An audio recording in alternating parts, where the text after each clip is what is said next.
जय हिंद बच्चों, कैसे हो आप। द स्कूल डोर क्लासेस में आप लोगों का बहुत बहुत स्वागत है। बच्चों, हम पढ़ रहे हैं MP board class 10 English medium और हिंदी मीडियम की किताब है जिसका नाम है दूरबा। उसका पहला चैप्टर शिव संकल्पम अस्तु। बच्चों, इससे ठीक पहली वाली वीडियो क्लास में हमने पाठ का नाम और लगभग 2 श्लोक जो अर्थ सहित हम देख चुके हैं। आज हम श्लोक क्रमांक 3, 4 और 5 उसका अर्थ और शब्दों का अर्थ और उसका उच्चारण भी हम समझेंगे। आइए, सबसे पहले श्लोक क्रमांक 3 का हम उच्चारण करते हैं, उसके बाद शब्दों का अर्थ, उसके बाद श्लोक का पूरा अर्थ समझते हैं। ओम यत् प्रज्ञान मुतम चेतो धृतिश्च यत् ज्योतिरंतर्मृतम प्रजासु यस्मान ऋते किंचन कर्म क्रियते तन्मे मना शिव संकल्पमस्तु। मैं दोबारा इसको रिपीट करता हूँ। ओम यत् प्रज्ञान मुतम चेतो धृतिश्च यत् ज्योतिरंतर्मृतम प्रजासु यस्मान ऋते किंचन कर्म क्रियते तन्मे मना शिव संकल्पमस्तु। आइए एक एक करके शब्दों का अर्थ देख लेते हैं। यत यत का मतलब होता है जो। प्रज्ञान प्रज्ञान मतलब होता है प्रकृष्ट ज्ञान का साधन, या फिर कह सकते हैं ज्ञान का साधन अर्थात मन। उत्तम उत्तम का मतलब होता है वैसे। चेतः चेतः का मतलब यहाँ पे 2 अर्थ लेना है। ज्ञान ज्ञान 2 प्रकार का होता है, एक सामान्य होता है और एक विशेष ज्ञान होता है। जैसे मैं आपको एग्जांपल देता हूं कि अगर आपको स्टोरी पढ़नी है, किताब पढ़नी है हिंदी भाषा की, तो सबसे पहले अगर आप नर्सरी में गए होगे, एलकेजी यूकेजी अपर क्लासेस में जब गए होगे, तो आपको सामान्य भाषा का पहले ज्ञान कराया था। कैसा ज्ञान कराया था उन्होंने? ओलम वर्णमाला इत्यादि से उन्होंने पहले सामान्य ज्ञान कराया। अब आप 10वीं कक्षा में आ गए हैं, अब उन शब्दों उस ज्ञान को इकट्ठा करके अब आप सामान्य ज्ञान को विशेष ज्ञान में तब्दील हो गए हो। अब उस ज्ञान को आप पढ़ रहे हो। इस तरीके से कहते हैं सामान्य ज्ञान होता है और विशेष ज्ञान होता है। तो चेता का मतलब यहाँ पर अर्थ लेना है सामान्य और विशेष ज्ञान। धृतिश्य यानी धारण कराने वाला। धृतिश्य मतलब धारण करने वाला या कराने वाला। यत ज्योतिर, यहाँ पर संधि हुई है, यहाँ पे यत ज्योति में हुई व्यंजन, और यहाँ पर ज्योति और अंतर यहाँ पर विसर्ग संधि हुई है। अगर आप शब्द देखेंगे, देखिए अमृतम ज्योति, ठीक है।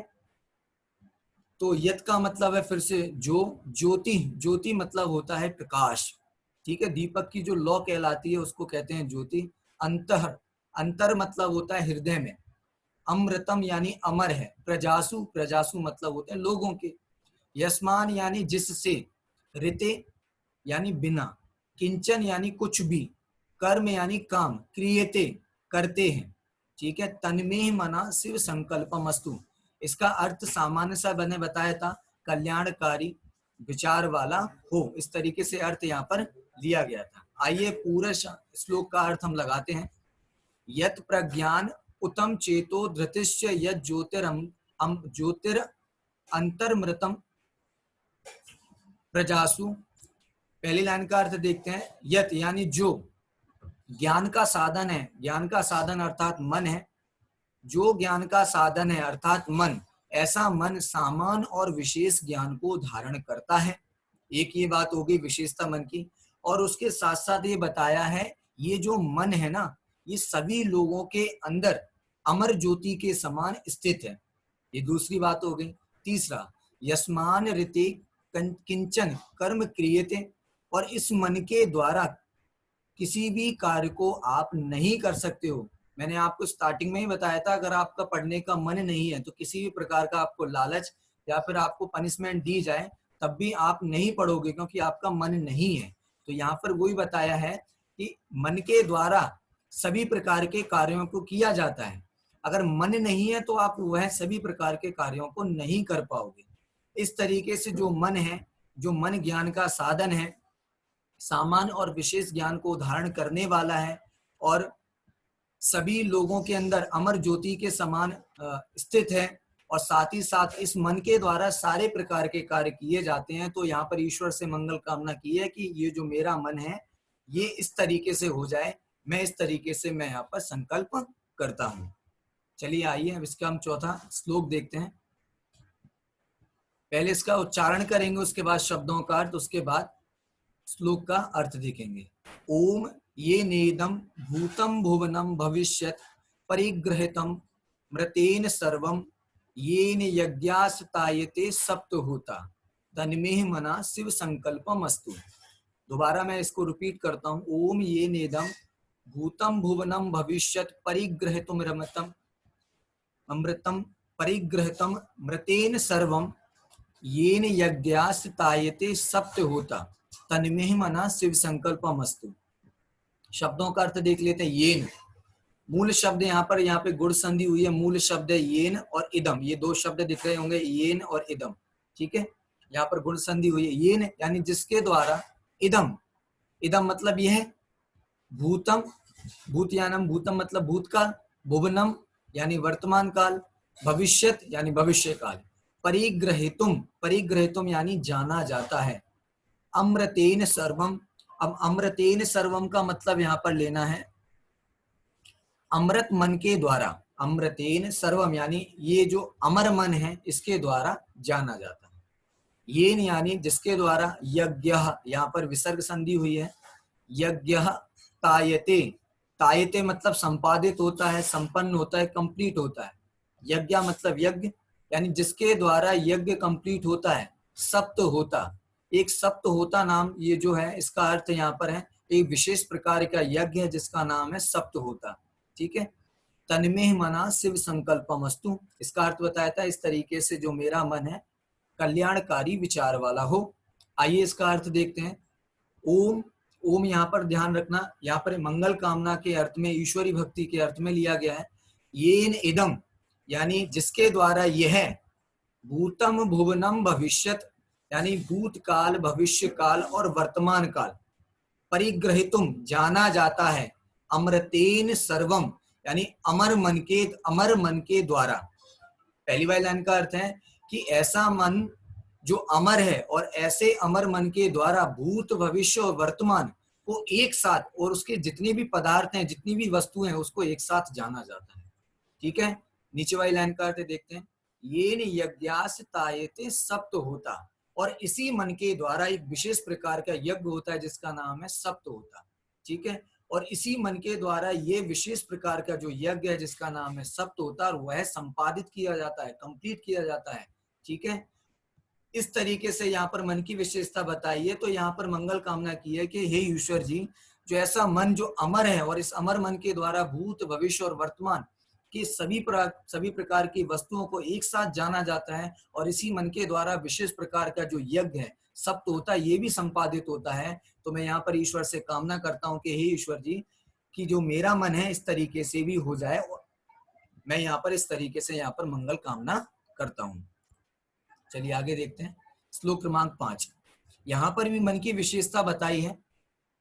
पहले इसका उच्चारण करेंगे, उसके बाद इसका अर्थ देखेंगे। ओम यस्मान ऋचम, यहाँ पर संधि हुई है। मूल शब्द है यस्मिन और ऋचम। ठीक है, ऋचः शब्द, सॉरी। साम यजुषम, यजुषी, यजुषी यस्मिन प्रतिष्ठिता रत्नाविवारः यस्मान चित्तम सर्वमूतम प्रजानाम तन्मे मना शिव संकल्पमस्तु। मैं दोबारा इसको रिपीट करता हूँ। ओम यस्मिन ऋचः साम यजुषम यस्मिन प्रतिष्ठिता रत्नाविवारः यस्मिन चित्तम सर्वमूतम प्रजानाम तन्मे मना शिव संकल्पमस्तु। ये वाली जो लाइन है ना, इसका अर्थ आपको लेना है इस तरीके से या इस प्रकार से, जो मेरा मन है कल्याणकारी विचार वाला हो जाए। तो किस तरीके से हो जाए? तो यहाँ पर एक एग्जाम्पल दिया है। कौन सा एग्जाम्पल दिया है? जैसे आपने देखा साइकिल का पहिया, साइकिल के पहिए के बीच में एक सेंटर होता है, और सेंटर के आइट साइड देखोगे तो वहां पे ताने होती हैं जो लोहे की, स्टील की, जो भी मेटल की लगी होती हैं। तो इसी तरीके से यहाँ पर एक एग्जाम्पल दिया है कि जो ये मन है ना, मन एक पहिए के समान है। ठीक है, और इस मन के आसपास क्या लगा है? ऋग्वेद का ज्ञान, यजुर्वेद का ज्ञान, सामवेद का ज्ञान, अथर्ववेद का ज्ञान है। ठीक है, इस तरीके से बताया है। और साथ ही साथ बताया ये जो मन है ना, ज्ञान से लबालब भरा हुआ है।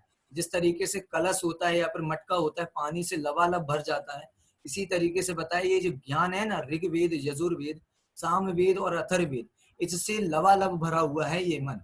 चाहिए इसका अर्थ हम पहले शब्दों को देखते हैं, उसके बाद अर्थ देखें। यस्मिन, ठीक है, सप्तमी विभक्ति है। यस्मिन यानी होता है जिसमें, ऋचः, ऋचः मतलब यानी लेना यहाँ पर ऋग्वेद, साम, साम का मतलब सामवेद, यजुषिम, यजुषिम में दोनों वेद ले लेना है, यजुर्वेद और अथर्ववेद।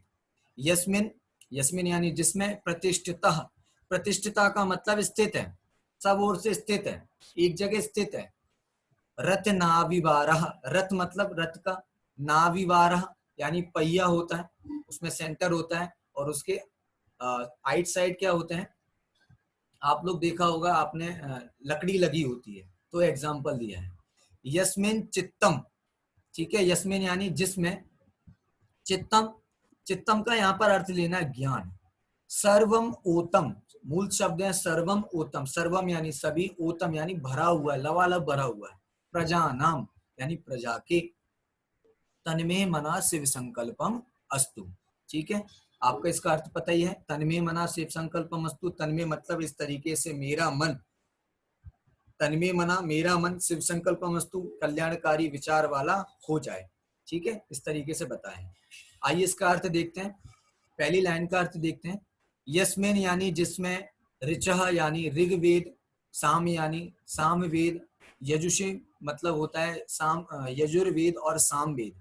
यस्मिन यानी जो प्रतिष्ठित है, ठीक है, प्रतिष्ठित यानी सब ओर से प्रतिष्ठित है। रथ नाविवारः, एक एग्जाम्पल दिया कि जिस तरीके से एक रथ के पहिए में एक सेंटर होता है, बीच का बिंदु होता है और उसके किनारे किनारे से बहुत सारी लकड़ियां वे ताने लगी होती हैं, इसी तरीके से इस मन के अंदर ऋग्वेद, यजुर्वेद, सामवेद और अथर्ववेद रूपी आरे लगे हुए हैं, यानी लकड़ियां लगी हुई हैं, यानी ये चारों ओर से ये लबालब ज्ञान से भरा हुआ है, इस तरीके से यहाँ पर बताया है। यस्मिन चित्तम, ये जो ज्ञान है ना, ऋग्वेद, यजुर्वेद और सामवेद का जो ज्ञान है ना, ये मन इससे चारों ओर से क्या है, सर्वम उत्तम यानी लबालब भरा हुआ है। ऐसा नहीं है कि ऋग्वेद का ज्ञान नहीं है, ध्यान रखना ये ज्ञान आप लोगों को है, ठीक है, सभी लोगों को इस चीज का ज्ञान है, ठीक है, बस उस पर आवरण डला हुआ है। जैसे मैं एक एग्जांपल के लिए बताता हूँ, आपके सामने ये जो वस्तु दिखाई दे रहा है, ये मोबाइल स्टैंड है, अगर इसके सामने मैं अगर हाथ दिखाई लगा देता हूँ तो आपको ये अभी दिखाई नहीं दे रहा, लेकिन वास्तविकता में क्या ये है कि नहीं है, है, लेकिन मौजूद आपको दिखाई नहीं दे रहा है, लेकिन इसके ठीक पीछे है। अगर मैं हाथ हटा देता हूं तो ये आपको दिखाई देने लगा। इसी प्रकार से हमारे ज्ञान पर अज्ञान रूपी आवरण डला हुआ है, ठीक है, आवरण से ढका हुआ है, लेकिन ये हमारे मन के अंदर जो अज्ञान जैसे ही दूर होता है तो ऋग्वेद, यजुर्वेद, सामवेद और अथर्ववेद रूपी जो ज्ञान है वो हमारा स्वयं ये भी प्रकट हो जाता है, अलग से उसको अलग से कुछ नहीं करना पड़ता है, ठीक है। यस्मिन चित्तम सर्वमोतम, और जो ज्ञान है ना चारों वेदों का, इस वेद से पुरुष है यानी व्यक्ति है ना, व्यक्तियों का मन लबालब भरा हुआ है, ठीक है। इस तरीके से बताया है कि जो मन है जिसके अंदर ऋग्वेद, यजुर्वेद, सामवेद और अथर्ववेद का ज्ञान से लबालब भरा हुआ है और हर एक व्यक्तियों के अंदर ये मन स्थित है, तो मेरा भी मन स्थित हो जाए और इस ज्ञान से लबालब हो जाए। इस तरीके से यहाँ पर मैं मंगल कामना करता हूँ, मंगल प्रतिज्ञा करता हूँ, मंगल सौगंध लेता हूँ। इस तरीके से बच्चों हमने आज की क्लास में श्लोक क्रमांक 3, श्लोक क्रमांक 4 और श्लोक क्रमांक 5 के आधार से इस पाठ को समझा है। अगली वीडियो क्लास में हम इस पाठ के प्रश्न, उसके उत्तर, रिक्त स्थान, जोड़ियां और आमना यानी ट्रू एंड फॉल्स इसको करेंगे। और मध्य प्रदेश भोपाल मंडल जो परीक्षा होती है आपकी बोर्ड एग्जामिनेशन में, इस पाठ से संबंधित महत्वपूर्ण कौन कौन से प्रश्न है, कौन कौन से महत्वपूर्ण श्लोक है, इस पर भी हम कल चर्चा करेंगे। तब तक के लिए बच्चों आप लोग स्वस्थ रहें, खुश रहें और भगवान बने। जय हिंद।